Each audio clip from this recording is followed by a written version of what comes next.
Experience বলতে আমি বাড়িতে বসে একটা কি খেলা হচ্ছিল টিভিতে, ল্যান্ডলাইন ছিল, ফোন আসলো 2002, আমি ফোনটা তুলে বলে দিই অপর্ণা সেন, মানে রিনাদি বললে অনেকে যদি না বোঝে। হ্যাঁ, তো শি ইজ মাই মামি, মুকুল মামা আমার। আচ্ছা, ওকে।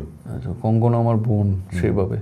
তো যাই হোক, তো ছোটো মা ফোন করবে, বলছে খোকস কী করছিস? আমি বললাম চা খাচ্ছি, খেলা দেখছি। বলছে কালকে তুই একটু আমার একটা ফেভার করে দিতে পারবি? আমি কী বলো?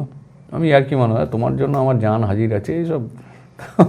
বলছে যে তোকে একটু আসতে হবে, একটা গান গাইতে হবে। আমি এখানে কয়েকজনকে ট্রাই করেছি, আমার ঠিক মনের মতো হয়নি। And she is a perfectionist না। আমি বললাম কোথায় যেতে হবে বলো? আমি ভবানীপুর কোথাও স্টুডিও। বলছি তোকে বম্বে আসতে হবে।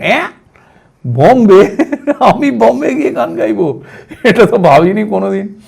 তখন বলছে যে হিয়ার টক টু জাকির ভাই, I have told him about you. হচ্ছেটা কি, জাকির ভাইয়ের সাথে কথা বলবো ফোনে?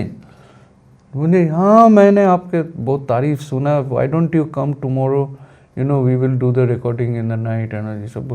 আমার হাত পা কাঁপছে, বাপরে জাকির হোসেন আমার সাথে কথা বলছে, এটাই বিরাট। গেলাম পরের দিন, জেট এয়ারওয়েজ ছিল আমার মনে আছে। স্টুডিওতে সিনগুলো হচ্ছে, ব্যাকগ্রাউন্ড মিউজিক করছে তৌফিক কুরেশি, সালিম, ওরা সবাই ব্যাকগ্রাউন্ড মিউজিকে ব্যস্ত। ছোটো মা বসে আছে, আমাকে পাশে বসালো, বললো দেখ।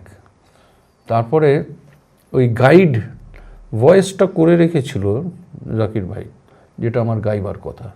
জাকির ভাই ঢুকলেন, ঢুকে oh you are the person, I am so happy to meet you. আমি পা ছুঁয়ে প্রণাম করলাম, তো জড়িয়ে ধরলো, যে কাম কাম কাম বলে বসলো।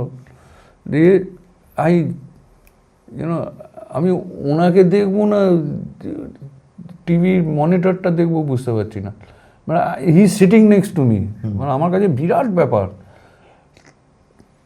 যেটা সব থেকে ভালো লাগলো সেটা হচ্ছে আমি গানটা তো গাইলাম, বাট গানটা গাইবার আগে যে আমি ভয়েসটা চেক করছি, তখন ও বাইরে থেকে ভেতরে ঢুকলো রেকর্ডিং রুমে, জুতোটা পরে ঢুকে গেছে। আর দেখেছি যে আমি জুতোটা খুলে ঢুকেছি।